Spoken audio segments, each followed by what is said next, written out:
తనని కలవటానికి వెళ్ళినప్పుడు చాలా అన్యాయం జరిగింది తనకి. తన అదృష్టం బాగుంది కాబట్టి తను మీలాంటి వ్యక్తికి భార్య అయింది శివబాబు. ఇక నా మరో కూతురు గంగ, తన గురించి నాకు ఏ సమాచారం తెలియదు. తన భర్త ఇంతవరకు ఇంటికి తిరిగి వెళ్ళలేదు. వాళ్ళిద్దరూ ఎక్కడున్నారో తెలియటం లేదు. గోవిందయ్య గారు పంచండి, మీరు నాతో పాటు ఇంటికి రండి. నేను మిమ్మల్ని గంగతో మాట్లాడిస్తాను. పదండి. వద్దులే శివబాబు, ఇక దీనివల్ల ఎలాంటి ప్రయోజనం ఉండదు. నేను అప్పుడప్పుడు ఫోన్ చేసి గంగ ఎలా ఉందో అడుగుతూ ఉంటాను. ఆ భగవంతుడిని ప్రార్థిస్తూ ఉంటాను, మన గంగకి జ్ఞాపక శక్తి తిరిగి రావాలని. నా బస్సు వచ్చేసింది, ఇక నేను బయలుదేరుతాను శివబాబు. నమస్తే. ఆగయ్యా,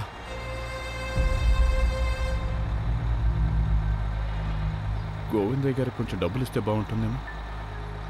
ఆయనకి ఏవైనా అవసరం ఉంటుంది.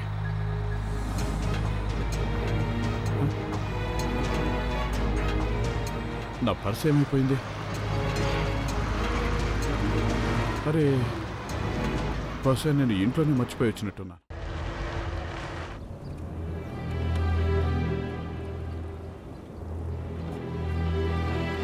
బాబాయ్కి నేను చిన్నప్పటి నుండి బాగా తెలుసని ఈయన అత్తయ్యతో చెప్పారు. ఆయన్ని కలిస్తే బహుశా నా గతం గురించి నేనేమైనా తెలుసుకునే అవకాశం ఉంటుంది.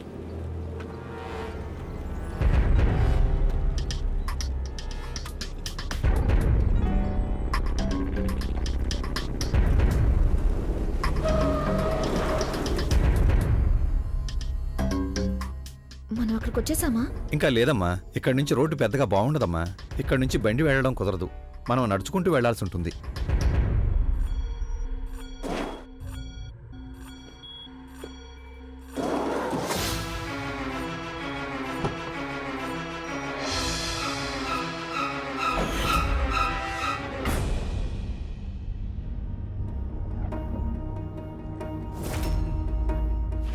బాబు శివ,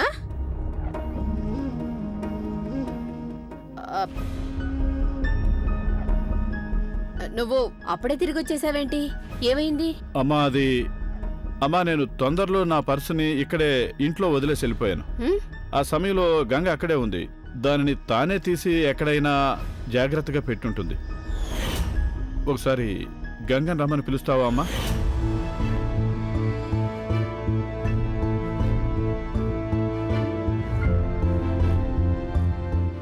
ఏమైంది?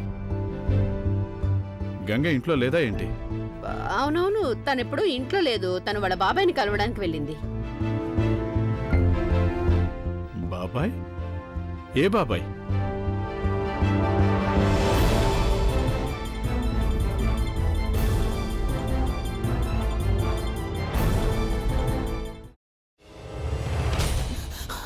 నువ్వు ఇంకేమన్నా చెప్పాలా?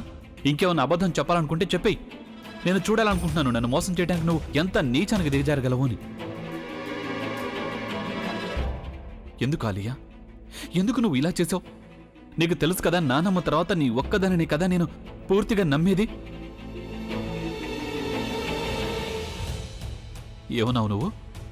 ఈ మధ్య అన్నిటినీ మర్చిపోతున్నావా? అది చాలు. వాటిలో ఉన్న శక్తి విషయాన్ని గ్రహించి మనకు వివరిస్తాయి.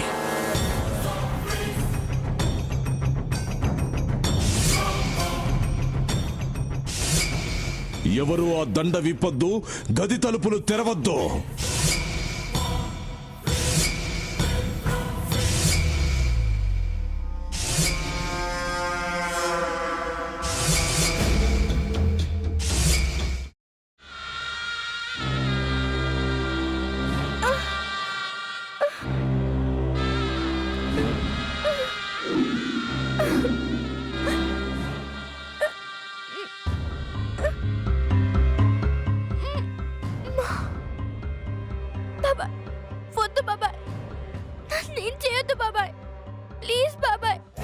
నీకు నిజం తెలిసినప్పుడే నా ఆలోచనలో నువ్వు చచ్చిపోయావు. ప్లీజ్ కొంచెం తినండి. భీమారావు గారు, ఇగో మీరా కాదు సక్కుబాయ్.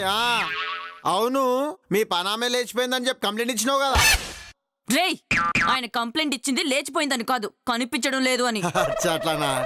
సరే మేడం. ఇడియట్.